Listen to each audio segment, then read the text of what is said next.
Hello hello hello dear students, तर मी आकाश sir आपल्या सर्वांचं स्वागत करतोय आपल्या ब्युटिफुलच्या चॅनलमध्ये, ज्याचं नाव आहे DC जनता 10th. तर बाळांनो, तुमच्या 10th SSC बोर्ड 2025-26 साठी जशी आपण मॅथ्सची कन्सेप्ट सिरीज सुरू केली आहे, त्याच पद्धतीने आजपासून मी बाळांनो तुमच्यासाठी कन्सेप्ट सिरीज फॉर सायन्स 1 घेऊन येतोय. आणि सायन्स 1 मध्ये तुम्हाला माहिती आहे बाळांनो, सायन्स 1 मध्ये बेसिकली दोन पार्ट असतात. एक पार्ट असतो फिजिक्स आणि एक पार्ट असतो बाळांनो केमिस्ट्री. तर आपण ज्या कन्सेप्ट सिरीज सुरू करतोय त्यामध्ये मी तुम्हाला फिजिक्सचे जेवढे काही टॉपिक्स आहेत त्या टॉपिक्स मधल्या फिजिक्सच्या कन्सेप्ट बाळांनो आता इथून one by one video lectures मध्ये घेऊन येणार आहे. तर आपण आज सुरू करते वेळी पहिला जो टॉपिक आहे बाळांनो तुमचा ग्रॅव्हिटेशन. या ग्रॅव्हिटेशनच्या कन्सेप्ट आपण आज घेणार आहोत बाळांनो. तर त्यामध्ये आपण आज बेसिकली दोन महत्त्वाच्या कन्सेप्ट क्लिअर करणार. सर्वात पहिली कन्सेप्ट आहे बाळांनो, ती आहे तुमची न्यूटन्स लॉ ऑफ ग्रॅव्हिटेशन, ज्यावर आपल्याला मोस्ट ऑफ द टाइम एक क्वेश्चन विचारला जाऊ शकतो. किंवा दुसरी जी कन्सेप्ट आहे Kepler's law of planetary motion. तर या दोन कन्सेप्ट पैकी एका कन्सेप्टवर ऍटलिस्ट एक तर 3 मार्काला क्वेश्चन किंवा 5 मार्काला क्वेश्चन विचारला जातो बाळांनो. तर या कन्सेप्ट मध्ये काय म्हटलेलं आहे आपण याला वन बाय वन पाहूया. तर चला बाळांनो, मी हेडिंग लावतो, concept that is called as gravitation. That is called as gravitation. तर आपल्याला सर्वात पहिले माहिती पाहिजे काय, तर ग्रॅव्हिटेशन या कन्सेप्ट बद्दल आपल्याला सर्वात पहिले कोणी सांगितलं होतं, तर आपल्याला सर्वांना माहिती आहे बाळांनो, सायंटिस्ट ज्याचं नाव आहे sir Isaac Newton. Sir Isaac Newton या सायंटिस्टने आपल्याला सर्वात पहिले ग्रॅव्हिटेशन बद्दल सांगितलं. आता ग्रॅव्हिटेशन म्हणजे काय, तर ग्रॅव्हिटेशन म्हणजे सिंपल आपल्याला माहिती आहे या जगात एक्झिस्ट करणाऱ्या कोणत्याही दोन पार्टिकल मध्ये बाळांनो अट्रॅक्शनचा फोर्स असतो. की जसा इथे मी एक पार्टिकल घेतला ए आणि एक पार्टिकल घेतला मी बी, तर आपल्याला हे माहिती आहे की या दोन पार्टिकल मध्ये अट्रॅक्शनचा फोर्स असणार म्हणजे असणारच. आणि हे आपल्याला कोणी एक्सप्लेन केलं होतं, तर न्यूटनने एक्सप्लेन केलं होतं. आणि त्याच कन्सेप्टला त्यांनी नाव दिलं होतं ग्रॅव्हिटेशन. तर ग्रॅव्हिटेशन म्हणजे काय, तर ग्रॅव्हिटेशन म्हणजे आपण सांगू शकतो द फोर्स ऑफ अट्रॅक्शन. काय सांगू शकतो बोला, the force of attraction that exist between. तर मी इथे लिहितो ग्रॅव्हिटेशन म्हणजे काय, तर ग्रॅव्हिटेशन म्हणजे बाळांनो द फोर्स ऑफ अट्रॅक्शन. काय बोला, द फोर्स ऑफ अट्रॅक्शन. काय बोला, the force of attraction. The force of attraction, the force of attraction that exist between any two particle. The force of attraction between any two particles जरी लिहिलं तरी चालेल. The force of attraction between any two particles in the universe, any two particles in the universe,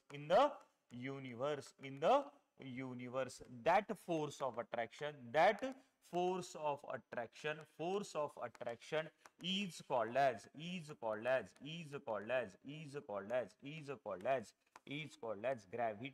is called as gravitation. The gravitation म्हणजे काय, या जगातल्या कोणत्याही दोन पार्टिकल मध्ये, या जगातल्या एक्झिस्ट करणाऱ्या कोणत्याही दोन पार्टिकल मध्ये जो काही फोर्स ऑफ अट्रॅक्शन अवेलेबल असेल, त्याच फोर्स ऑफ अट्रॅक्शनला आपण काय म्हणतो बाळांनो, ग्रॅव्हिटेशन. काय म्हणतो बोला, ग्रॅव्हिटेशन. तर ग्रॅव्हिटेशनची डेफिनेशन काय सांगता येईल, the force of attraction between any two particles in the universe, that force of attraction is called as gravitation. That attraction is called as gravitation. चला, ग्रॅव्हिटेशन नंतर जी दुसरी सर्वात महत्वाची कन्सेप्ट आपल्याला बाळांनो जी माहिती पाहिजे त्याला म्हणतो आपण ग्रॅव्हिटी. काय म्हणतो बोला, ग्रॅव्हिटी. आता ग्रॅव्हिटी काय आहे, तर आपल्याला माहिती आहे या जगातल्या एक्झिस्ट करणाऱ्या, या युनिवर्स मध्ये एक्झिस्ट करणाऱ्या कोणत्याही दोन पार्टिकल मध्ये आपल्याला काय पाहायला मिळतो, अट्रॅक्शनचा force.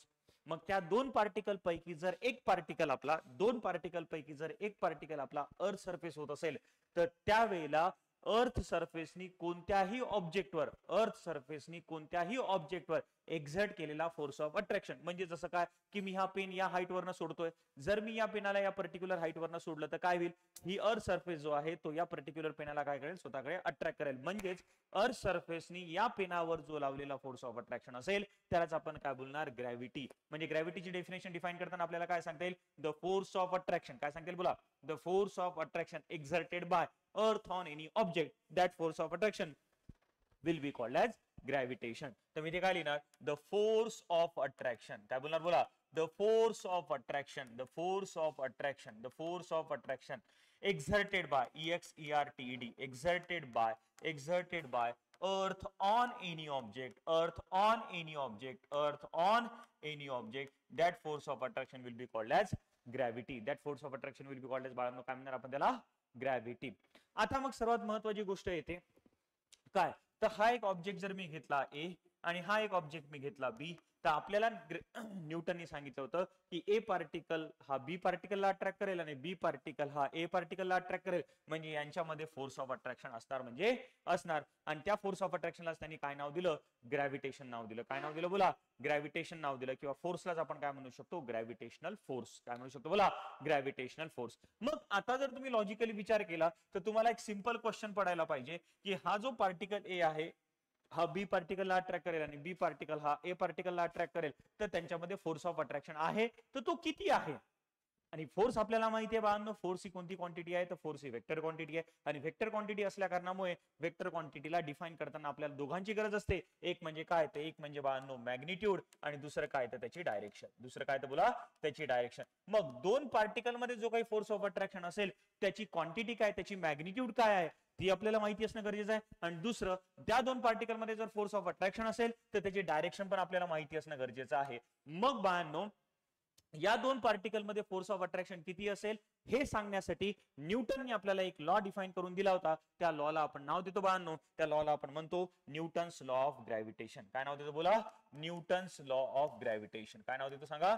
Newton's law of gravitation. मग न्यूटन्स लॉ ऑफ ग्रॅव्हिटेशनचं काम काय? न्यूटन्स लॉ ऑफ ग्रॅव्हिटेशन आपल्याला काय सांगतो? तर न्यूटन्स लॉ ऑफ ग्रॅव्हिटेशन आपल्याला सांगतो दोन पार्टिकल मध्ये जो काही फोर्स ऑफ अट्रॅक्शन असेल तर तो फोर्स ऑफ अट्रॅक्शन किती असेल याच्याबद्दल माहिती देणारा जो लॉ आहे त्या लॉला आपण म्हणला न्यूटन्स लॉ ऑफ ग्रॅव्हिटेशन. मग अकॉर्डिंग टू न्यूटन दोन पार्टिकल मध्ये जो काही फोर्स ऑफ अट्रॅक्शन असेल हा किती क्वांटिटीवर डिपेंड करतो? तर त्याच्यानुसार हा जो फोर्स आहे तो दोन क्वांटिटीवर डिपेंड करतो बाळांनो. त्यातली क्वांटिटी नंबर 1 काय? तर त्यातली क्वांटिटी नंबर 1 आहे मास ऑफ पार्टिकल किंवा मासेस ऑफ पार्टिकल किंवा मासेस ऑफ पार्टिकल. आपण ज्या दोन पार्टिकल बद्दल बोलतोय, ज्या दोन पार्टिकल मधला आपल्याला फोर्स ऑफ अट्रॅक्शन काढायचा आहे त्यांचं मास, त्यांचं काय बोला?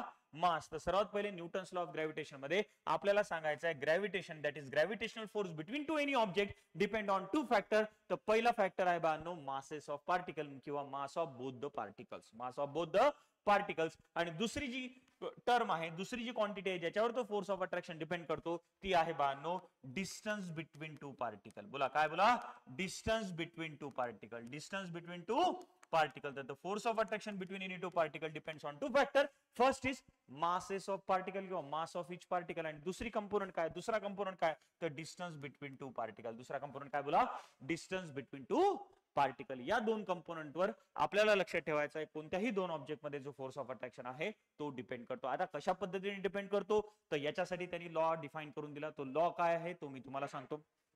तर पहा आपल्याला काय सांगितलंय, जर मी असं कन्सिडर केलं, सपोज आपण असं कन्सिडर करूया की आपल्याकडे दोन पार्टिकल आहे. एक पार्टिकल आहे ए, मी इथे एक पार्टिकल कन्सिडर करतो ए, आणि एक दुसरा पार्टिकल कन्सिडर करतो बाळांनो बी. दुसरा पार्टिकल कन्सिडर करतो बाळांनो बी. यामध्ये आपण असं कन्सिडर करू की हा जो ए पार्टिकल आहे ज्याचं मास आहे m1 आणि हा पार्टिकल बी आहे ज्याचं मास आहे m2.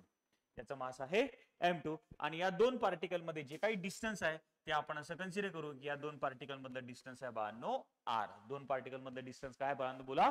आर. तर आपल्याला असं लक्षात येतं की हा ए पार्टिकल हा बी पार्टिकलला अट्रॅक्ट करेल आणि बी पार्टिकल हा ए पार्टिकलला अट्रॅक्ट करेल, आणि त्यांच्यामध्ये जो काही अट्रॅक्शनचा फोर्स असेल त्याच अट्रॅक्शनच्या फोर्सला आपण काय नाव दिलं होतं? त्यालाच आपण बोललो होतो बाळांनो ग्रॅव्हिटेशनल फोर्स किंवा ग्रॅव्हिटेशन. तर आता जो फोर्स आहे हा फोर्स किती फॅक्टरवर डिपेंड करतो मी आताच सांगितलं. तर या दोन पार्टिकलचं मास आणि या दोन पार्टिकल मधलं डिस्टन्स. तर आता आपल्याला लक्षात ठेवायचं आहे की या दोन पार्टिकल मध्ये जो काही फोर्स ऑफ अट्रॅक्शन असेल बाळांनो तर तो जो फोर्स असतो तो डायरेक्टली प्रपोर्शनल असतो. कसा असतो बोला? डायरेक्टली प्रपोर्शनल असतो. कोणाला? तर product of their masses. Product of their masses. Product of there म्हणजे दोन पार्टिकलचं जे काही मास आहे त्या मासेसच्या प्रोडक्ट सोबत, दोन पार्टिकलचं जे काही मास आहे तर त्या मासेसच्या प्रोडक्ट सोबत हा फोर्स कसा असतो? Directly proportional. कसा असतो बोला? Directly proportional. कसा असतो बोला? Directly proportional. म्हणजेच काय? तर पहिल्या पार्टिकलचा मास आहे m1 आणि दुसऱ्या पार्टिकलचा मास आहे m2. तर यांचा जर मी प्रोडक्ट केला बाळांनो तर m1 into m2 होईल, आणि या प्रोडक्ट सोबत हा फोर्स कसा असणार आहे? Directly proportional. कसं असणार आहे बोला? Directly proportional. तर काय म्हणू शकतो मी, या दोन पार्टिकल मध्ये जो काही फोर्स ऑफ अट्रॅक्शन आहे तर तो कसा असतो? तर तो डायरेक्टली प्रपोर्शनल असतो. कोणासोबत? तर दोन्ही पार्टिकलच्या मासेसच्या प्रोडक्ट सोबत. दोन्ही पार्टिकलच्या मासेसच्या प्रोडक्ट सोबत. दोन्ही पार्टिकलच्या मासेसच्या प्रोडक्ट सोबत. आणि त्याच पद्धतीने या दोन पार्टिकल मध्ये जे काही डिस्टन्स आहे, या दोन पार्टिकल मध्ये जे काही डिस्टन्स आहे, या डिस्टन्स हा जर मी स्क्वेअर केला तर त्या स्क्वेअर सोबत बाळांनो हा जो फोर्स असतो तो असतो इन्व्हर्सली प्रपोर्शनल. कसा असतो बोला? Inversely proportional. कसा असतो बोला? Inversely proportional. मग आपल्याला हे सर्वात महत्वाची गोष्ट लक्षात ठेवायची आहे की दोन पार्टिकल मध्ये जो काही फोर्स ऑफ अट्रॅक्शन असेल तो डायरेक्टली प्रपोर्शनल असेल प्रॉडक्ट ऑफ देअर मासेस, म्हणजे पहिल्या पार्टिकलचा मास इंटू दुसऱ्या पार्टिकलचं मास डिवाइडेड बाय दोन पार्टिकल मधलं डिस्टन्स, दोन पार्टिकल मधलं distance, that is r square. म्हणजे the force of attraction between any two particles, force of attraction between any two particles is directly proportional to the product of their masses and inversely proportional to the square of distance between them. काय बोला? The force is directly proportional to the product of their masses and inversely proportional to the काय? Square of distance between them. तर या बेसिसवर जर आपल्याला statement लिहायचं असेल तर न्यूटन्स लॉ ऑफ ग्रॅव्हिटेशनचं स्टेटमेंट कसं लिहिणार बाळांनो आपण? तर इथे लिहिणार पहा पुस्तकातलं स्टेटमेंट सांगतो मी. एव्हरी ऑब्जेक्ट काय लिहिणार बोला? Every object in the universe, every object in the universe, every object in the universe attracts every other object in the universe, every other object in the universe, object in the universe, in the universe, in the universe by definite force, by काय? Definite force which is directly proportional, which is directly proportional to the product of their masses, to the product of their masses and inversely proportional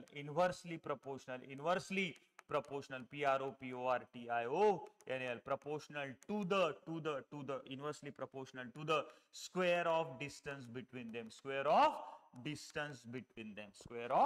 distance between them. तर आपल्याला असं लक्षात आलं की दोन particle मध्ये जो काही फोर्स ऑफ अट्रॅक्शन असतो तो दोन क्वांटिटीवर डिपेंड करतो. सर्वात पहिले दोन पार्टिकलचं जे काही मास असेल त्या मास वर आणि दुसरं त्या दोन पार्टिकल मध्ये जे काही डिस्टन्स असेल त्या डिस्टन्सवर. मग कशा पद्धतीने त्या दोन फॅक्टर्सवर डिपेंड करतो? तर आपण सांगितलं की दोन पार्टिकलचं जे काही मास असेल त्या मासेसच्या प्रोडक्ट सोबत तो फोर्स कसा असतो? Directly proportional. आणि त्या दोन पार्टिकलचं जे काही डिस्टन्स असेल त्या डिस्टन्सच्या स्क्वेअर सोबत इन्व्हर्सली प्रपोर्शनल. हे झालं आपल्याला न्यूटन्स लॉ ऑफ ग्रॅव्हिटेशनचं स्टेटमेंट. पण न्यूटन्स लॉ ऑफ ग्रॅव्हिटेशनचं स्टेटमेंट हे कम्प्लीट आहे का बाळांनो? तर नाही. यामध्ये फक्त आपल्याला लक्षात आलं की दोन पार्टिकल मध्ये फोर्स ऑफ अट्रॅक्शन किती असेल, फोर्स ऑफ अट्रॅक्शन किती असेल. पण इथे आणखीन या स्टेटमेंटवर आपल्याला डिफाईन नाही करतायत की दोन पार्टिकल मध्ये फोर्स ऑफ अट्रॅक्शन आहे पण त्या फोर्स ऑफ अट्रॅक्शनची डायरेक्शन काय आहे हे आता आपण सध्या या स्टेटमेंटवरनं एक्सप्लेन करू शकत नाही. तर मग जर मी तुम्हाला विचारलं की या दोन पार्टिकल मध्ये, जसं की मी इथे एक पार्टिकल घेतला होता ए, हा पार्टिकल घेतला होता मी बी, या दोन पार्टिकल मध्ये फोर्स ऑफ अट्रॅक्शन आहे हे आता तुम्हाला लक्षात आलं. त्या दोन पार्टिकल मध्ये फोर्स ऑफ अट्रॅक्शन कोणकोणत्या कंपोनेंटवर डिपेंड करतो हेही तुम्हाला लक्षात आलं. पण आता जर मी तुम्हाला म्हटलं की ए हा बी ला स्वतःकडे अट्रॅक्ट करत असेल किंवा बी हा ए ला स्वतःकडे अट्रॅक्ट करत असेल तर याची डायरेक्शन काय? तर डायरेक्शन तुम्ही डिफाईन करू शकताय का सध्या? तर नाही. तर डायरेक्शन साठी बाळांनो तुम्हाला हे स्टेटमेंट लक्षात ठेवायचं आहे की दोन पार्टिकल मध्ये जो काही फोर्स ऑफ अट्रॅक्शन असतो, दोन पार्टिकल मध्ये जो काही फोर्स ऑफ अट्रॅक्शन असतो त्याची डायरेक्शन काय असते? तर बाळांनो त्याची डायरेक्शन असते तर त्याची डायरेक्शन मी सांगतो इथे आणि स्टेटमेंटला कंप्लीट करतो. The force of attraction is directly proportional to the product of their masses and inversely proportional to the square of distance between them and acts along the line joining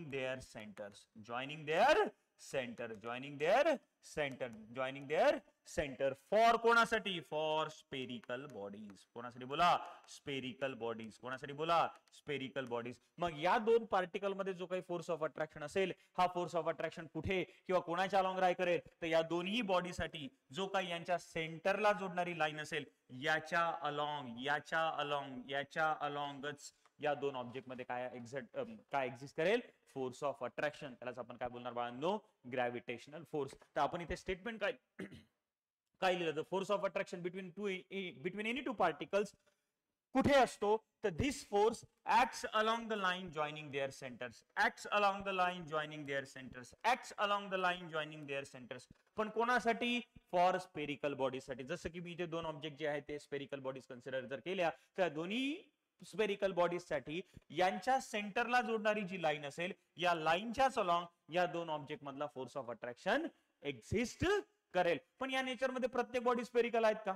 नाही. मग जर non spherical bodies असतील, non spherical bodies असतील तर त्यावेळेला यांच्यामध्ये जो force of attraction असेल तो कोणाच्या अलॉंग लाई करेल किंवा त्याची डायरेक्शन काय असेल तर त्यावेळेला लक्षात ठेवा फॉर नॉन स्पेरिकल बॉडीज आपल्याला काय लक्षात ठेवायचं आहे तर आपण इथे लिहू शकतो फॉर नॉन स्पेरिकल बॉडीज. काय लिहू शकतो बोला? Non spherical bodies. Non spherical बॉडीजच्या वेळेला this force acts along the line, joining their center of masses. तर आपल्याला लक्षात ठेवायचं ज्या वेळेला आपल्याकडे नॉन स्पेरिकल बॉडीज असतील तर नॉन स्पेरिकल बॉडीजच्या वेळेला हा जो फोर्स आहे या फोर्सची डायरेक्शन किंवा हा फोर्स कोणाच्या अलॉंग लाई करतो तर दोन्ही नॉन स्पेरिकल बॉडीज साठी जो काही सेंटर ऑफ मास असेल त्या सेंटर ऑफ मासला जोडणाऱ्या लाईनच्या अलॉंग. आता मग तुम्हाला माहिती पाहिजे बाळांनो सेंटर ऑफ मास काय असतं. सेंटर ऑफ मासची कन्सेप्ट बाळांनो तुम्हाला 10वीत नाही, तुम्हाला 11th मध्ये प्रॉपर पद्धतीने शिकवलं जाईल. पण आता सध्या तुम्हाला बेसिक मध्ये लक्षात ठेवा सेंटर ऑफ मास म्हणजे कोणत्याही बॉडीवरचा असा पॉइंट ज्या पॉइंटला त्या बॉडीचं almost all the mass concentrated आहे असं आपण कन्सिडर करतो.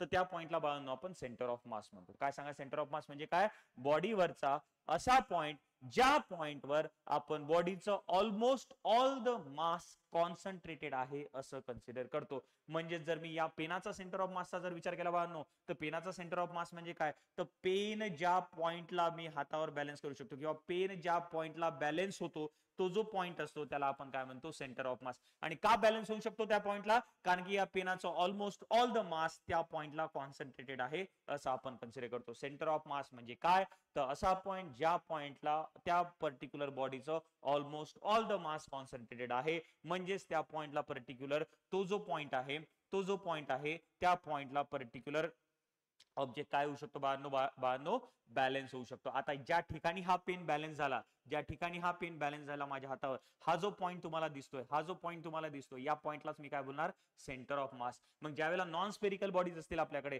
तर नॉन स्पेरिकल बॉडीजच्या मध्ये ज्यावेळेला फोर्स ऑफ अट्रॅक्शनच्या डायरेक्शनचा मी विचार करतो तो कुठे लाई करतो तर त्या दोन ऑब्जेक्टच्या सेंटर ऑफ मासला जोडणाऱ्या लाईनच्या अलॉंग. कुठे बोला? सेंटर ऑफ मासच्या अलॉंग आपल्याला हा स्पेरिकल नॉन स्पेरिकल बॉडीसाठी कोणता फोर्स पाहायला मिळतो बाळांनो? Gravitational force. आणि मग त्याच पद्धतीने जर तुम्ही विचार केला स्पेरिकल बॉडीसाठी आपण बोललो त्यांच्या सेंटरला जोडणाऱ्या लाईनच्या अलॉंग.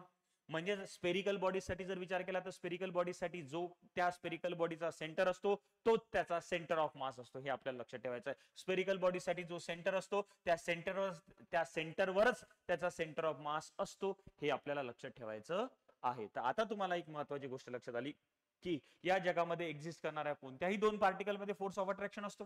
मग तो फोर्स ऑफ अट्रॅक्शन किती असतो तर तो डिफाइन करण्यासाठी आपल्याला लॉ आहे. त्या लॉचं नाव आहे तर त्याला म्हणतो आपण Newton's law of gravitation. Newton's law of gravitation मध्ये आपल्याला हे लक्षात ठेवायचं आहे की दोन पार्टिकल मध्ये जो काही फोर्स ऑफ अट्रॅक्शन असतो तो किती कंपोनंट किती फॅक्टरवर डिपेंड करतो तर दोन. सर्वात पहिले दोन पार्टिकलचा मास आणि दुसरं दोन पार्टिकल मधलं डिस्टन्स. मग कशा पद्धतीने या दोन कंपोनंटवर डिपेंड करतो त्याच्यासाठी आपल्याला स्टेटमेंट लक्षात ठेवायचं आहे. स्टेटमेंट आपण कशा पद्धतीने सांगितलंय तर आपण सांगितलं की हा जो फोर्स असतो हा जो अट्रॅक्शनचा फोर्स असतो हा डायरेक्टली प्रोपोर्शनल असतो. कोणाला तर हा डायरेक्टली प्रोपोर्शनल असतो to the product of their masses. म्हणजे दोन पार्टिकलचं जे काही मास असेल त्याच्या प्रॉडक्ट सोबत हा डायरेक्टली प्रोपोर्शनल असणार आहे आणि दोन पार्टिकल मध्ये जे काही डिस्टन्स असेल त्या डिस्टन्सच्या स्क्वेअर सोबत हा कसा असणार आहे इनव्हर्सली प्रपोर्शनल असणार आहे. कसा असणार आहे बोला? Inversely proportional. मग याच्याच बेसिसवर या स्टेटमेंटच्याच बेसिसवर जर आपण असं कन्सिडर केलं की आपल्याकडे एक पार्टिकल आहे ज्याचा मास आहे m1 आणि दुसरा पार्टिकल आहे ज्याचा मास आहे m2 आणि त्या दोन पार्टिकल मधला डिस्टन्स आहे r तर आपल्याला इक्वेशन मिळतं बाळांनो f is directly proportional to m1 into m2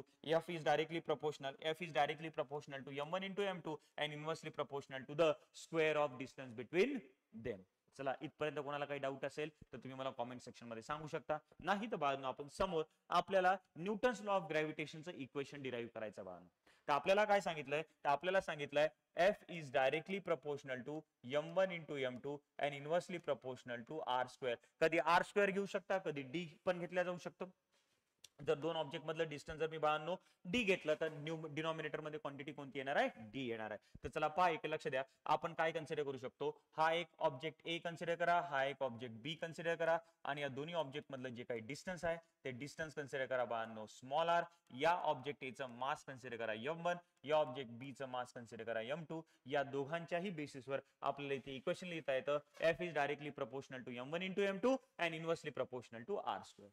मग आता आपल्याला माहिती आहे की फिजिक्स मध्ये हे जे साइन आहे याला म्हणतो आपण प्रपोर्शनॅलिटीचं साइन. आणि जर बाळांनो हे प्रपोर्शनॅलिटीचं साइन जर मी रिमूव्ह केलं तर मला माहिती आहे की मला काय वापरावं लागतं, तर मला वापरावं लागतं इज इक्वल टू आणि constant.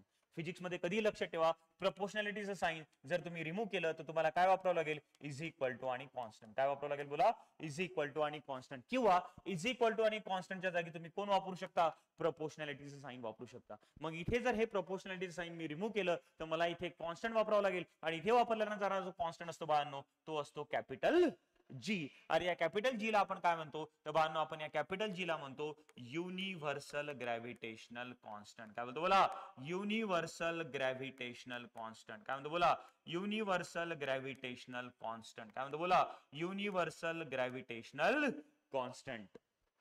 Is it okay? What is capital G called as universal gravitational constant. आणि त्यानंतर बाकी m1 into m2 divided by r square will be as it is. मग आपलं f चं इक्वेशन काय आलं, f is equal to g m1 into m2 divided by r square. This will be our equation for Newton's law of gravitation. This will be equation for Newton's law of gravitation. मग इथे जर मी बाळांनो या f चा विचार केला तर हा एक पद्धतीचा फोर्सच आहे, अट्रॅक्शनचा फोर्सच आहे. आणि फोर्स जर एसआय युनिट पाहिलं बाळांनो तर फोर्स एसआय युनिट आपण 9th पासून स्टडी केलंय. तर एसआय युनिट ऑफ फोर्स काय आहे बाळांनो, तर एसआय युनिट ऑफ फोर्स असतं, एसआय युनिट ऑफ फोर्स असतं बाळांनो Newton. SI unit of force काय असतं बाळांनो, न्यूटन. मग इथेही हा जो फोर्स आहे न्यूटन्स लॉ ऑफ ग्रॅव्हिटेशन मधला ग्रॅव्हिटेशनल फोर्स आहे, त्याही फोर्स एसआय युनिट काय होणार बाळांनो, न्यूटन. काय होणार बाळांनो बोला, न्यूटन. आणि सीजीएस युनिटचा जर विचार केला बाळांनो तर सीजीएस युनिट काय होणार, तर सीजीएस युनिट ऑफ फोर्स ते होणार बाळांनो डाईन. ते काय होणार बाळांनो, डाईन. ते काय होणार बाळांनो, डाईन. मग जर मी समोर या इक्वेशन वरनं काही क्वांटिटीज लिहायचा प्रयत्न केला तर बाळांनो मग मला इथे जी चा फॉर्म्युला डिफाइन करता येतो. कोणाचा फॉर्म्युला डिफाइन करता येतो बोला, जी चा फॉर्म्युला डिफाइन करता येतो. जी चा फॉर्म्युला काय डिफाइन होईल, तर F is equal to G m1 m2 upon r square आहे. तर आपल्याला जी काढायचा आहे, तर जी काढत असताना याच्यासोबतच्या सर्व क्वांटिटीज मी इकडे ट्रान्सफर करणार. तर हा डिव्हिजन मधला जो r स्क्वेअर आहे तो इकडे गेला तर कुठे जाईल बाळांनो बोला, मल्टिप्लिकेशन मध्ये. म्हणजेच काय होईल, f into r square is equal to G m1 into m2. मग आता मला जी काढायचा आहे तर हा m1 m2 जो मल्टिप्लिकेशन मध्ये आहे इकडे जर गेला तर तो कुठे जाईल बाळांनो, तर तो जाईल डिव्हिजन मध्ये. तर मग मला काय मिळेल, f into r square divided by m1 into m2 is equal to capital G. तर बाळांनो मला कॅपिटल जी चा फॉर्म्युला काय म्हणतोय, fr square upon m1 into m2.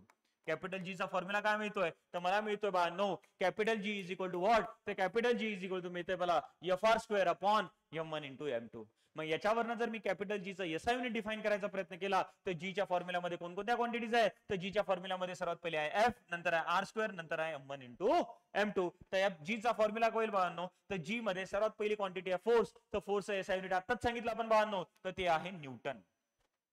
Into R, R म्हणजे डिस्टन्स. डिस्टन्स कशामध्ये मोजतो बाळांनो आपण, तर डिस्टन्स मोजतो आपण बाळांनो मीटर मध्ये. आर चा स्क्वेअर आहे तर मीटरचा पण काय होईल, स्क्वेअर. म्हणून Newton metre square divided by m1 into m2. m1 आणि m2 हे मासेस आहे बाळांनो, आणि मास कशामध्ये मोजतो आपण बाळांनो, केजी मध्ये. तर m1 साठी केजी आणि m2 साठी केजी. तर केजी इंटू केजी काय होईल बाळांनो बोला, केजी स्क्वेअर. काय होईल बोला, केजी स्क्वेअर. तर जी चं एसआय युनिट काय होईल बाळांनो, तर जी चं एसआय युनिट डिफाइन करता येईल आपल्याला, जी चं एसआय युनिट डिफाइन करता येईल आपल्याला Newton metre square per KG square. काय होईल बोला, newton metre square per KG square. किंवा केजी ला डिनॉमिनेटर मधल्या क्वांटिटीला जर मी वर घेऊन गेलो तर आपल्याला जी ची जी चं एसआय युनिट काय डिफाइन करता येईल, Newton metre square kg raised to the power -2. Newton metre square per K Newton metre square kg raised to the power -2. This will be the SI unit of Newton meter square per kg square. Is it okay? इथपर्यंत कोणाला काही doubt आहे, या value पर्यंत किंवा या equation पर्यंत न्यूटननी आपल्याला फॉर्म्युला डिफाईन केला होता, पण तो जी ची व्हॅल्यू फाइंड आउट करू शकला नाही. तर जी ची व्हॅल्यू आपल्याला कोणी फाइंड आउट करून दिली, तर जी ची व्हॅल्यू फाइंड आउट करणारा एक सायंटिस्ट होता, त्याचं नाव होतं हेनरी कॅव्हेंडिश. तुमच्या पुस्तकामध्ये आहे. तर हेनरी कॅव्हेंडिश नावाच्या सायंटिस्टने बाळांनो आपल्याला जी ची व्हॅल्यू डिफाईन करून दिली होती. आणि ती जी ची व्हॅल्यू त्यांनी काय डिफाईन करून दिली होती हे सर्वात महत्त्वाचं तुम्हाला लक्षात ठेवायचं. तुम्हाला एक्झाम मध्ये विचारलं जाऊ शकतं कॅपिटल जी ची व्हॅल्यू काय आहे, तर ती व्हॅल्यू आहे बाळांनो 6.673 into 10 raised to the power -11. 6.673 into 10 raised to the power -11 Newton metre square per KG square. काय व्हॅल्यू बोला? Newton metre square per KG square. Newton metre square per kg square. तर this will be the value of capital G which was defined by the scientist. आणि त्या सायंटिस्टचं नाव काय होतं? तर त्या सायंटिस्टचं नाव होतं हेनरी कॅव्हेंडिश. काय बोला? Henry Cavendish. Will it be okay?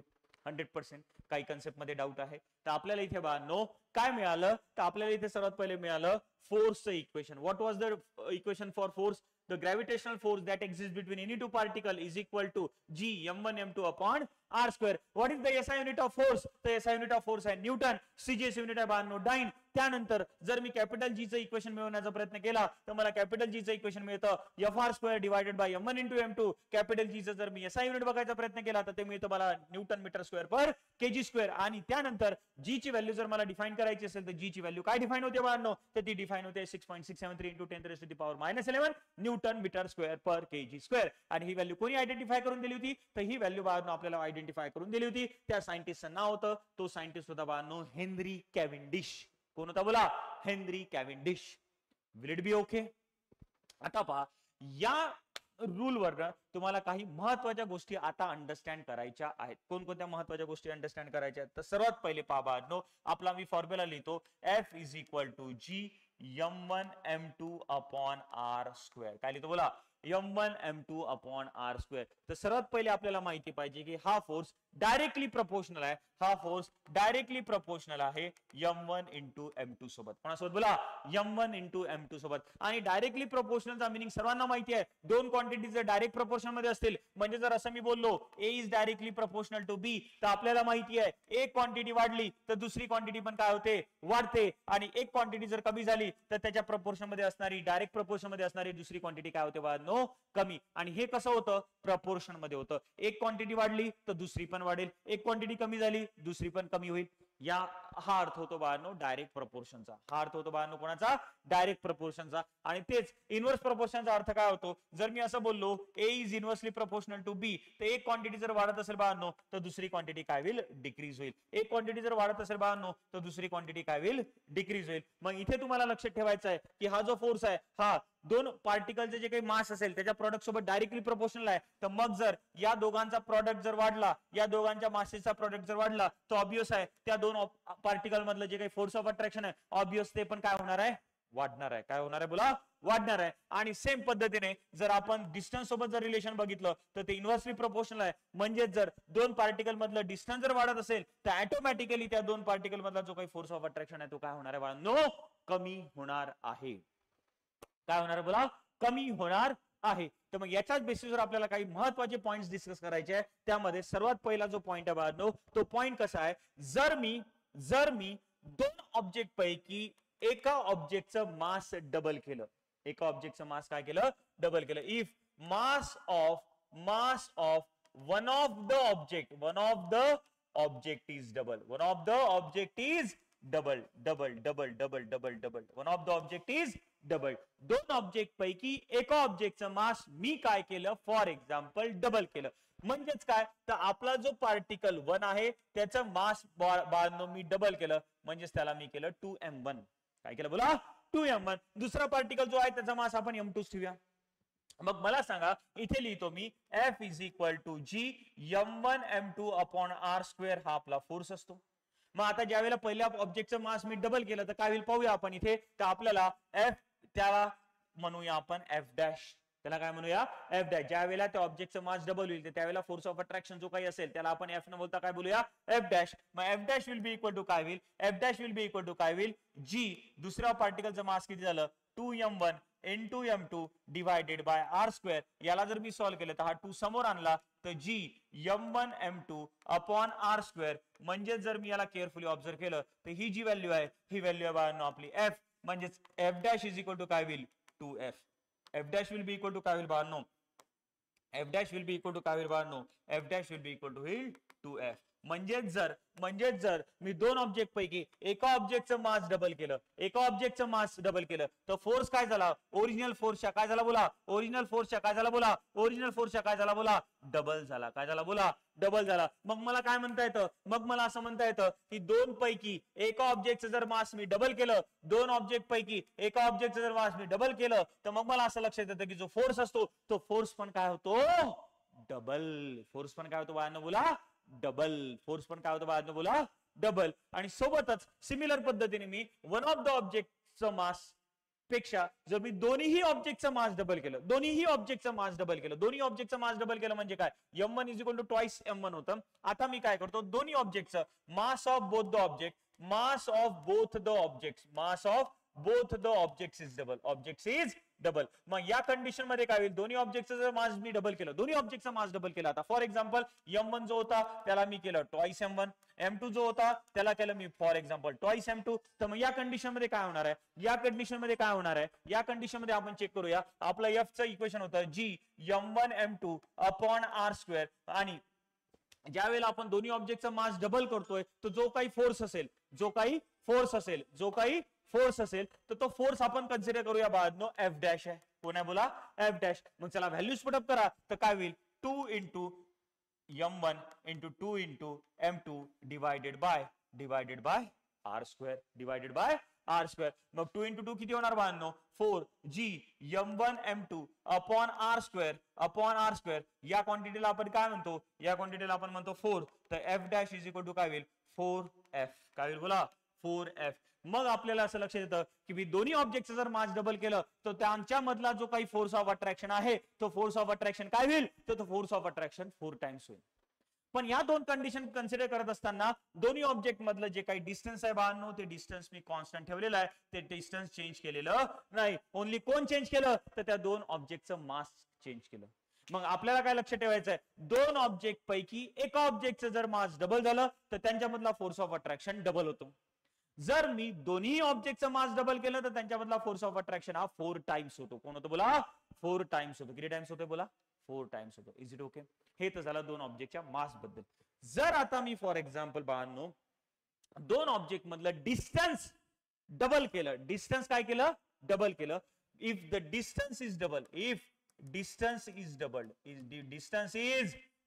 जर डिस्टन्सला मी डबल केलं इफ डिस्टन्स इज डबल तर त्यावेळेला काय होईल तर आर जो होता माझा तो आता काय होईल बाळांनो 2r. काय होईल बोला 2r. मग आपल्याकडे एफ चं इक्वेशन काय एफ इज इक्वल टू काय होतं जी m1 m2 upon R square. मग आता ज्या वेळेला मी r1 डिस्टन्स 2r केलं तर त्यावेळेला जो काही फोर्स बनेल त्याला मी बोललो बाळांनो एफ डॅश. तर एफ डॅश काय होईल तर एफ डॅश होईल जी m1 m2 अपॉन r च्या जागी आता काय होईल 2r आणि त्याचा काय करावं लागेल बाळांनो आपल्याला स्क्वेअर. मग इथेच काय होईल F dash is equal to G m1 m2 upon 2 चा स्क्वेअर होईल बाळांनो 4 आणि r चा स्क्वेअर होईल r स्क्वेअर. आणि इथे ही जी क्वांटिटी आहे या क्वांटिटीला आपण काय म्हणतो f. मग इथे काय होईल F dash is equal to हा 1/4 ऍज इट इज राहील 1/4 काय राहील ऍज इट इज राहील. आणि मल्टिप्लाय बाय काय होईल बाळांनो 4 मल्टिप्लाय बाय काय होईल बाळांनो 4 मल्टिप्लाय बाय काय होईल बाळांनो 4 मल्टिप्लाय बाय काय होईल बाळांनो 4. तर F dash is equal to काय 1/4 टाइम्स एफ.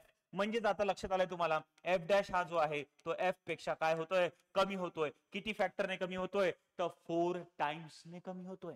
कितीने कमी होतोय 4 टाइम्सने कमी होतोय. तर आपल्याला लक्षात ठेवायचं आहे जर दोन ऑब्जेक्ट मधलं डिस्टन्स जर डबल झालं तर त्यांच्या मधला जो काही फोर्स ऑफ अट्रॅक्शन असेल हा ऑटोमॅटिकली काय होईल कमी. तर किती फॅक्टरने कमी होईल तर 1/4 टाइम्सने कमी होईल. किती फॅक्टरने कमी होईल 1/4 टाइम्सने कमी होईल. किती फॅक्टरने कमी होईल 1/4 टाइम्सने कमी होईल. किती फॅक्टरने कमी होईल 1/4 टाइम्सने कमी होईल. तर किती फॅक्टरने कमी होईल सांगा पटकन 1/4 टाइम्सने कमी होईल. 2 मिनिट बाळांनो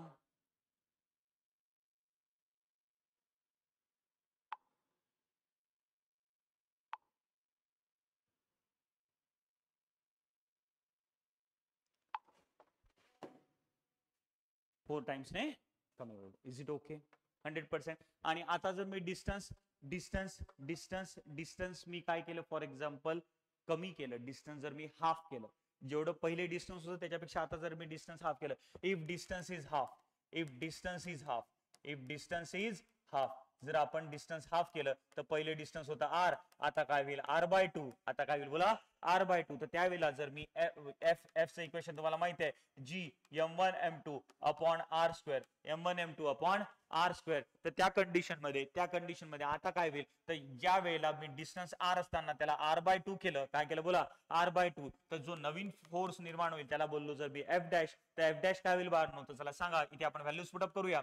इथे व्हॅल्यूज जर मी पुटअप केली, इथे व्हॅल्यूज जर मी पुटअप केली तर काय होईल, इथे काय होईल, g m1 m2 upon upon आता r स्क्वेअर आहे तर काय होईल r/2 चा होल स्क्वेअर, r/2 चा काय होईल होल स्क्वेअर. आणि जर मी याला सॉल्व्ह केलं तर g m1 m2 upon r square divided bye 4, आणि हा 4 कुठे चालला जाईल वर, तर काय होईल 4g m1 m2 upon r square. आणि या सर्वाला आपण काय म्हणतो, या सर्वांना आपण म्हणतो f.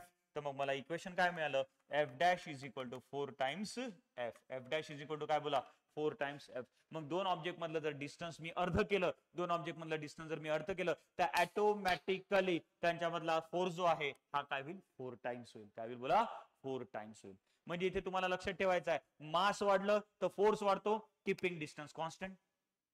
जर मी मासला कॉन्स्टंट ठेवून डिस्टन्स जर कमी जास्त केलं तर ऑटोमॅटिकली मला असं लक्षात येत आहे, डिस्टन्स जर वाढत असेल, डिस्टन्स जर वाढत असेल, डिस्टन्स जर वाढत असेल तर त्यांच्यामधला फोर्स काय होतो, डिस्टन्स जर वाढत असेल तर त्यांच्यामधला फोर्स काय होतो, कमी होतो. काय होतो बोला कमी होतो. आणि डिस्टन्स जर बाळांनो कमी होत असेल तर त्यांच्यामधला फोर्स काय होतो बाळांनो वाढतो. कारण की डिस्टन्स सोबत रिलेशन कसं आहे, इनव्हर्सली प्रपोर्शनल. डिस्टन्स सोबत रिलेशन कसं आहे, इनव्हर्सली प्रपोर्शनल. आणि डिस्टन्स जर तुमचं डबल झालं तर फोर्स हा डबलने नाही कमी होत, तर फोर्स हा 4 टाइम्सने कमी होतोय. फोर्स हा 4 टाइम्सने कमी होतो, हे आपल्याला लक्षात ठेवायचं आहे. कारण की आर सोबत डायरेक्ट इन्व्हर्सली प्रपोर्शनल असताना फक्त आर सोबत इन्व्हर्सली प्रपोर्शनल आहे की आर च्या स्क्वेअर सोबत इन्व्हर्सली प्रपोर्शनल आहे, तर आर च्या स्क्वेअर सोबत इन्व्हर्सली प्रपोर्शनल असल्या कारणामुळे इथे पण आपण बघितलं 2 चा पण काय झाला नो स्क्वेअर. म्हणून जर डिस्टन्स डबल झालं तर फोर्स हा 4 बाय द फॅक्टर 4 नी कमी होतो, बाय द फॅक्टर 4 नी कमी होतो. हे सर्वात महत्वाचं आपल्याला लक्षात ठेवायचं आहे. Is it okay? 100%. कोणाला काही डाऊट आहे? त्यानंतर याच्यातली जी लास्ट कन्सेप्ट आहे बाळांनो, ती लास्ट कन्सेप्ट आहे जी ची डेफिनेशन, कॅपिटल जी ची डेफिनेशन. पहा, कॅपिटल जी ची डेफिनेशन बनवण्यासाठी मी लिहितो f is equal to g m1 m2 upon r square. मग मी असं कन्सिडर करतो m1 अँड m2 यांना मी कन्सिडर करतो युनिट मासेस. काय कन्सिडर करतो बोला युनिट मासेस. म्हणजे फॉर एक्झाम्पल कन्सिडर करू 1 kg. काय कन्सिडर करू बोला 1 kg. आणि r जे आहे दोन पार्टिकल मधलं डिस्टन्स जे आहे ते कन्सिडर करूया बाळांनो 1 मीटर. मी या क्वांटिटीज जर इथे पुट केल्या तर f इज इक्वल टू काय होणार आहे g 1 into 1 divided by 1. तर f इज इक्वल टू काय होईल g. f is equal to काय होईल g. मग युनिव्हर्सल ग्रॅव्हिटेशनल कॉन्स्टंट, बघ काय बोला युनिव्हर्सल ग्रॅव्हिटेशनल कॉन्स्टंट हा काय, universal gravitational constant it is the force of attraction. It is the force of attraction between two objects, between two objects having unit masses, having unit म्हणजे 1, having unit masses separated by unit distance, separated by unit distance. म्हणजे Newton's law of gravitation मध्ये capital G आहे, capital G जो आहे तो त्याला आपण कसं डिफाइन करू शकतो, तो पण फोर्स ऑफ अट्रॅक्शनच आहे. पण कोणा दोघांमधला फोर्स ऑफ अट्रॅक्शन, तर अशा दोन पार्टिकल मधला फोर्स ऑफ अट्रॅक्शन ज्या दोन पार्टिकलचं मास कसं असेल 1 kg किंवा युनिट मास असेल आणि ते दोन्हीही पार्टिकल, ते दोन्ही object separated by unit distance असतील. Separated by unit distance. दोन object separated by unit distance having unit masses. त्या दोन ऑब्जेक्टचा जर मी विचार केला तर त्या दोन ऑब्जेक्ट मध्ये जो काही फोर्स ऑफ अट्रॅक्शन असेल त्यालाच मी काय बोलणार कॅपिटल जी. त्यालाच मी काय बोलणार बोला capital G. Capital G means what, it is the force of attraction between two masses, between two particles, between two masses, between two particles having unit masses separated by unit distance, separated by unit distance. म्हणजे हा एक object घेतला, हा एक object घेतला, यांच्यामधलं distance आहे 1 metre आणि याचा मास आहे for example unit mass that is 1 kg. तर या दोन ऑब्जेक्ट मध्ये जो काही फोर्स ऑफ अट्रॅक्शन असेल त्या फोर्स ऑफ अट्रॅक्शनला आपण काय बोलणार बाळांनो, कॅपिटल जी. काय बोलणार बोला बाळांनो, कॅपिटल जी. तर एवढ्या सर्व गोष्टी तुम्हाला न्यूटन्स लॉ ऑफ ग्रॅव्हिटेशन मध्ये अंडरस्टँड करायच्या. कोणकोणत्या गोष्टी न्यूटन्स लॉ ऑफ ग्रॅव्हिटेशन मध्ये अंडरस्टँड करायच्या? सर्वात पहिले, या जगातल्या कोणत्याही दोन पार्टिकल मध्ये, या जगातल्या कोणत्याही दोन पार्टिकल मध्ये, सर्वात छोट्यातली छोटी गोष्ट असू द्या किंवा मोठ्यातली मोठी गोष्ट असू द्या, सर्वांमध्ये आपल्याला फोर्स ऑफ अट्रॅक्शन पाहायला मिळतो. त्या फोर्स ऑफ अट्रॅक्शनला बाळांनो आपण काय म्हणतो, न्यूटन्स लॉ, सॉरी त्यालाच आपण काय म्हणतो, ग्रॅव्हिटेशनल फोर्स. त्यालाच आपण काय म्हणतो, ग्रॅव्हिटेशनल फोर्स. त्यानंतर त्यानंतर आपण सांगितलं की दोन ऑब्जेक्ट पैकी जर एक ऑब्जेक्ट, दोन ऑब्जेक्ट पैकी जर एक ऑब्जेक्ट आपला अर्थ सरफेस झाला असेल, कोण झाला असेल बोला, अर्थ सरफेस झाला असेल, तर अर्थ सरफेसनी कोणत्याही ऑब्जेक्टवर एक्झर्ट केलेला जो काही फोर्स ऑफ अट्रॅक्शन असेल त्यालाच आपण काय म्हणतो, ग्रॅव्हिटी. त्यालाच आपण काय म्हणतो, ग्रॅव्हिटी. आणि इथे एक सर्वात महत्त्वाची गोष्ट मी सांगायचं विसरलो, इथे एक सर्वात महत्त्वाची गोष्ट लक्षात ठेवा की अर्थ सरफेसनी कोणत्याही ऑब्जेक्टवर एक्झर्ट केलेला जो फोर्स ऑफ अट्रॅक्शन असेल याची जी डायरेक्शन असेल ती कुठे असेल, तर ती असेल बाळांनो towards the centre of earth. Towards the centre of earth. म्हणजेच अर्थ सरफेस कोणत्याही ऑब्जेक्टवर जो काही फोर्स ऑफ अट्रॅक्शन लावतो तो कुठे लावतो, तर अर्थच्या सेंटरच्या दिशेनेच. म्हणून कोणतीही फेकलेली गोष्ट, कोणतीही वरून सोडलेली गोष्ट ही कुठे येणार बाळांनो, ही खालीच येणार. कारण की या ऑब्जेक्टवर किंवा कोणत्याही ऑब्जेक्टवर जो काही फोर्स ऑफ अट्रॅक्शन अर्थ कडनं लागतो तो कुठे लागतो, towards the centre of earth. बोला कुठे लागतो, towards the centre of earth. ही झाली दुसरी गोष्ट. त्याच्यानंतर आपल्याला दोन पार्टिकल मध्ये फोर्स ऑफ अट्रॅक्शन आहे माहिती झालं, पण फोर्स ऑफ अट्रॅक्शन आहे किती, तर याच्याबद्दल माहिती आपल्याला देतो न्यूटन्स लॉ. तर न्यूटन्स लॉ नुसार दोन पार्टिकल मध्ये जो काही फोर्स ऑफ अट्रॅक्शन असेल हा कोणावर डिपेंड करेल, तर दोन पार्टिकलचे जे काही मास असेल याच्यावर, आणि त्यानंतर दोन पार्टिकल मधलं डिस्टन्स असेल याच्यावर.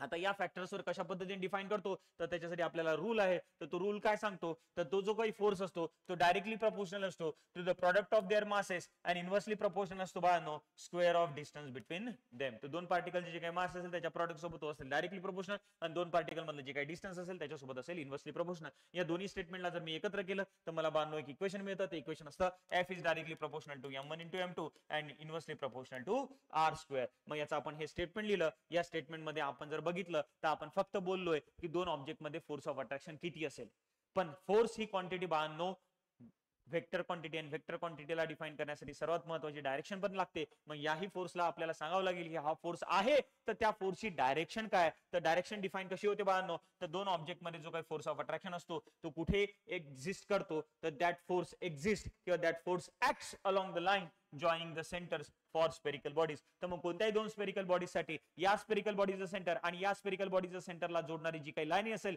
त्या लाईनच्या अलॉंगच या दोन ऑब्जेक्ट मध्ये फोर्स ऑफ अट्रॅक्शन तुम्हाला पाहायला मिळेल. पण या जगामध्ये प्रत्येक दोन बॉडीज या कधी स्पेरिकल असतीलच असं काही कंपल्सरी नाही. मग त्यावेळेला नॉन स्पेरिकल बॉडीज असतील तर नॉन स्पेरिकल बॉडीच्या वेळेला हा जो काही फोर्स ऑफ अट्रॅक्शन असेल तो कोणाच्या अलॉंग लाय करतो, तर त्या दोन्ही बॉडीच्या सेंटर ऑफ मासला जोडणाऱ्या लाईनच्या अलॉंग, किंवा आपण म्हणू शकतो the force acts along the line joining there centre of masses. त्यानंतर इक्वेशन वरनं आपण हे डेरिवेशन डिफाइन केलंय, आणि त्या डेरिवेशन वरनं आपण काही सर्वात महत्त्वाच्या गोष्टी डिफाइन केल्या. त्यामध्ये सर्वात महत्त्वाची क्वांटिटी ते कॅपिटल जी. तर कॅपिटल जी म्हणजेच काय, universal gravitational constant. Universal gravitational कॉन्स्टंटची व्हॅल्यू किती आहे, 6.673 × 10⁻⁻11 न्यूटन मीटर स्क्वेअर पर kg². आणि ही व्हॅल्यू कोणी डिफाइन करून दिली, तर एक सायंटिस्ट होता, त्याचं नाव होतं हेनरी कॅव्हेंडिश. आणि दुसरं म्हणजे याचं एसआय युनिट काय, न्यूटन मीटर स्क्वेअर पर kg². त्यानंतर आपल्याला सर्वात महत्त्वाच्या काही गोष्टी अंडरस्टँड करायच्या आहेत. तर एफ हा जो असतो हा m1 m2 च्या प्रॉडक्ट सोबत असतो डायरेक्टली प्रपोर्शनल. म्हणजे m1 m2 वाढलं किंवा त्याचा प्रॉडक्ट वाढला तर फोर्स वाढेल, डिस्टन्स जर कमी झालं तर फोर्स वाढेल, किंवा डिस्टन्स जर वाढलं तर फोर्स काय होईल, कमी होईल. तर हे आपल्याला लक्षात ठेवायचं आहे. त्यानंतर काही महत्त्वाच्या गोष्टी आपण डिफाइन केल्या. जर दोन ऑब्जेक्ट पैकी एका ऑब्जेक्टचं मास डबल झालं, तर एका ऑब्जेक्टचं मास जर डबल झालं तर त्यावेळेला त्यांच्यामधला फोर्स पण काय होतो बाळांनो, डबल. त्यानंतर आपण डिफाइन केलं की दोन्ही ऑब्जेक्टचं मास जर डबल झालं, तर त्यामधला फोर्स जो असतो तो किती असतो, 4 टाइम्स होतो. किती टाइम्स होतो, 4 टाइम्स होतो. त्यानंतर डिस्टन्सच्या बाबतीत जर आपल्याला सांगायचं झालं तर डिस्टन्स जर वाढलं तर ऑटोमॅटिकली फोर्स काय होणार, कमी होणार. कारण की यांच्यामध्ये रिलेशन कसं आहे, इन्व्हर्स रिलेशन. मग आपण जर असं बोललो दोन ऑब्जेक्ट मधलं डिस्टन्स डबल झालं तर त्यावेळेला आपल्याला लक्षात येतं की त्या दोन ऑब्जेक्ट मधला जो फोर्स असतो तो फोर्स 1/4 किंवा बाय द फॅक्टर 4 ने डिक्रीज होतो. त्यानंतर जर त्या दोन ऑब्जेक्ट मधलं डिस्टन्स आता आपण पहिले जेवढं होतं त्याच्यापेक्षा जर हाफ केलं तर त्यावेळेला त्यांच्यामधला जो फोर्स आहे तो 4 टाइम्सने वाढेल. त्यानंतर बाळांनो आपण लास्ट कन्सेप्ट स्टडी करतो, त्यामध्ये आपण कॅपिटल जी ची डेफिनेशन डिफाइन करतो. जर या इक्वेशन मध्ये मी m1 m2 आणि r या तिघांच्या व्हॅल्यू जर 1 1 1 1 रिप्लेस केल्या तर f इक्वल टू काय मिळतं मला g. मग याच्यावरून आपल्याला काय डिफाइन करता येतं तर g हा एक प्रकारचा ग्रॅव्हिटेशनल फोर्सच आहे, पण कोण्या दोघांमधला की असे दोन ऑब्जेक्ट असे दोन पार्टिकल ज्यांचं युनिट मास आहे आणि ते दोन्ही ऑब्जेक्ट दोन्ही particles separated by unit distance जर असतील तर त्यांच्यामधला जो काही फोर्स ऑफ अट्रॅक्शन असेल त्यालाच आपण काय बोलणार बाळांनो कॅपिटल जी. तेवढ्या सर्व गोष्टी बाळांनो तुम्हाला न्यूटन्स लॉ ऑफ ग्रॅव्हिटेशन मध्ये लक्षात ठेवायच्या आहे. याच्यामध्ये जर तुम्हाला काही डाऊट्स असतील, अंडरस्टँडिंग मध्ये जर काही इश्यू असेल तर तुम्ही मला प्लीज कॉमेंट सेक्शन मध्ये सांगा आणि हा व्हिडिओ तुम्ही तुमच्या मित्रमैत्रिणींपर्यंत पोहोचवा जेणेकरून त्यांनाही याचा फायदा घेता येईल. Thank you so much. तर याच्यानंतरच्या लेक्चरमध्ये बाळांनो आपण Kepler's law of planetary motion define करूया. आजच डिफाइन करायचे होते पण आता हा व्हिडिओ खूप मोठा होईल, त्यामुळे या व्हिडिओमध्ये न घेता आपण नेक्स्ट व्हिडिओमध्ये ते पॉइंट्स कव्हर करूया. चलो बाय.